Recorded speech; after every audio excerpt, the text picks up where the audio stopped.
کرنے کے. اللہ فرماتا ہے ایسے جانشین بنے اضاعوا الصلاۃ، انہوں نے نماز ضائع کرنی شروع کر دی. واتبعوا الشہوات، انہوں نے شہوتوں کی پیروی کرنی شروع کر دی. جو من میں آیا وہی کیا. اگر کوئی کہہ دے بھائی ایسے کیوں کر رہے ہو، تو ماما لگنا ہے، تو میرا باپ ہے، تو نے میری قبر میں پڑھنا ہے، تو کھلو تو ایڈا مفتی، جا کم کر جا کے اپنا، سڑک تیرے باپ کی ہے. اس طرح کے جملے بول کے آگے سے اس کو چپ کروا دینا. مجھے بتائیں نا بھائی، مجھے بتائیں یہ ہماری جو سوچ ہے اور ہمارا جو معیار ہے کس طرف کو نکل کھڑا ہوا ہے. اس طرح ہم اپنے پیارے وطن کو ترقی کی راہ پر لائیں گے؟ جو جس مقصد کے لیے پیارا وطن لیا گیا تھا وہ مقصد تھا کلمہ شریف. او بھائی ہم نے اس لیے نہیں وطن لیا تھا کہ ہمیں روٹی نہیں کھانے دیتے تھے وہ لوگ، ہمیں وہاں پہ آرام نہیں کرنے دیتے تھے، بلکہ ہماری نمازیں خطرے میں تھیں، ہمارا دین خطرے میں تھا، ہماری عزت آبرو خطرے میں تھی. جب ہم نے وطن لے لیا ہے تو ابھی بھی نمازوں سے دور بھاگیں تو پھر وطن لینے کا مقصد کیا ہوا پھر؟ اور اس وقت تو ہندو ڈھول بجاتے تھے نماز کے ٹائم پہ، اب تو ہمارے بچے باہر کھڑے ہو کے مسجدوں کی دیواروں کے باہر پورا باجا بجا کے نمازیوں کی نماز خراب کر رہے ہیں، اور کوئی منع کرنے والا نہیں ہے. ہر بندے نے ذی شعور بندے نے باجے لے کر دیے اپنے بچوں کو. ایک مجھے یاد آیا واقعہ قرآن پاک میں سورہ طٰہٰ شریف میں ہے، توجہ فرمائیں. سورہ طٰہٰ آیت نمبر 97 میں اللہ فرماتا ہے وَانظُرْ إِلَىٰ إِلَٰهِكَ الَّذِي ظَلْتَ عَلَيْهِ عَاكِفًا. آپ کو پتہ ہے وہ سامری والا واقعہ قرآن شریف میں اس نے سونے کا بچڑا بنایا اور بچڑا بنا کے سونے کا اس میں خاک جبریل یوں کر کے پھینکی. جناب جبریل جس گھوڑے پر سوار تھے اس گھوڑے کے قدموں سے جو خاک لگتی تھی زمین کی، اس خاک میں اتنی برکت تھی کہ اس میں ہریالی اگاتی تھی. قرآن میں بیان ہوا اس کا. تو وہ خاک سامری نے اپنے پاس رکھ لی. سامری کو جادوگر نہیں تھا، سامری پیشے سے سنار تھا، سنار. اس نے وہ خاک کٹھی کر کے اپنے پاس تھیلی میں جمع کر لی. پھر جیسے ہی اس نے بچڑا بنایا، بچڑا آپ کو پتہ ہے کتنا وزنی تھا، سارا سونے کا اور خالص سونے کا بنایا گیا تھا. لکھنے والوں نے لکھا ہے کہ تقریباً 1 من سے زیادہ اس کا وزن تھا. 1 من سے زیادہ سونا اس بچڑے کو لگ گیا تھا. اور یہ سونا کہاں سے آیا تھا؟ یہ سونا وہی تھا جو فرعونیوں سے مانگ کر ادھار مانگا تھا. چونکہ اتنے سالوں سے ان کی خدمت کی، صلہ کچھ نہیں ملا. اللہ نے حکم دیا تھا اے موسیٰ ان کو کہو کہ ان سے ادھار سونا مانگ لو، زیور مانگ لو ان کی عورتوں سے. کہو جی ہم نے اپنا کل عید کا دن دیکھنا ہے، اور فرمایا لے کر یہ تمہارا معاوضہ ہے، لے کر نکلو یہاں سے. تو وہی سونا تھا، اور وہ جناب تقریباً 1 من سے کچھ زیادہ تھا. اس 1 من سے زیادہ سونے کو پگھلا کے بچڑا بنایا گیا. اس کے منہ میں خاک ڈالی، وہی خاک جبریل. تو اس کے اندر سے وہ چیخنے کی آوازیں آنی شروع ہو گئیں. وہ بولتا نہیں تھا جس طرح انسان بولتے ہیں، وہ بس چیختا چلاتا تھا جس طرح کے جانور چیختے چلاتے ہیں. تو وہ چیخنے چلانے کی آواز آئی. جناب موسیٰ علیہ السلام تشریف لے آئے. اب اس حال میں آپ ان کو دیکھا، رنگے ہاتھوں پکڑ لیا کہ وہ لوگ ننگے ہو کے اس کے ارد گرد ڈانس بھی کر رہے ہیں، موسیقی کا آلات بھی بجا رہے ہیں، اور کہہ رہے ہیں جناب ہم اس کی پوجا کر رہے ہیں.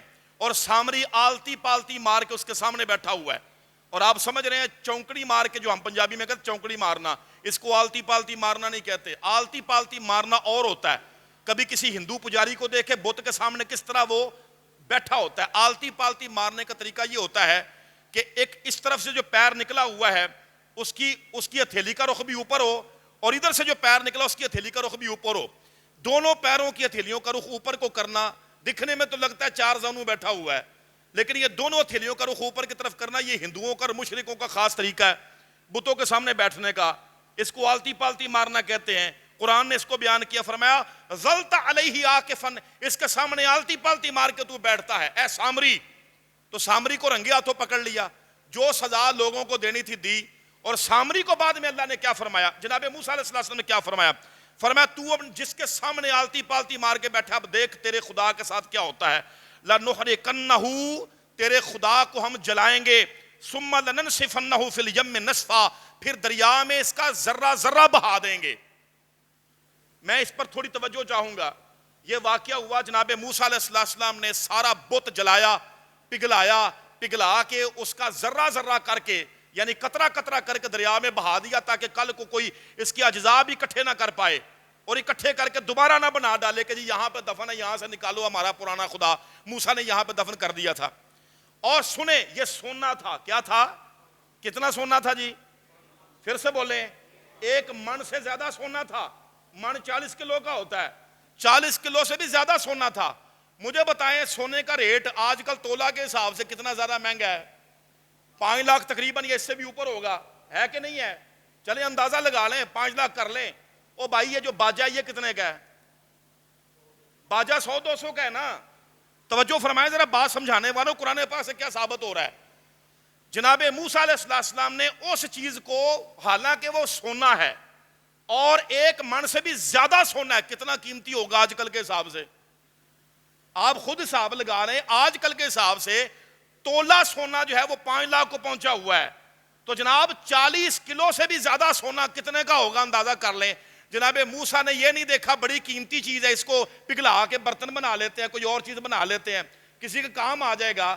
آپ نے سارا سونا، چونکہ وہ غلط کام میں استعمال ہو رہا تھا، آپ نے اس کو جلایا، جلا کے ذرہ ذرہ کر کے دریا میں بہا دیا تاکہ کوئی نکال نہ سکے، اور آپ سے شریعت نے کوئی دیت بھی نہیں مانگی، کوئی زمان بھی نہیں مانگی۔ اینا نقصان تو سا لوکاں دا کر چھڑا، نقصان پرو کچھ نہیں فرمایا۔ اس سے علماء نے بڑے مسئلے نکالے۔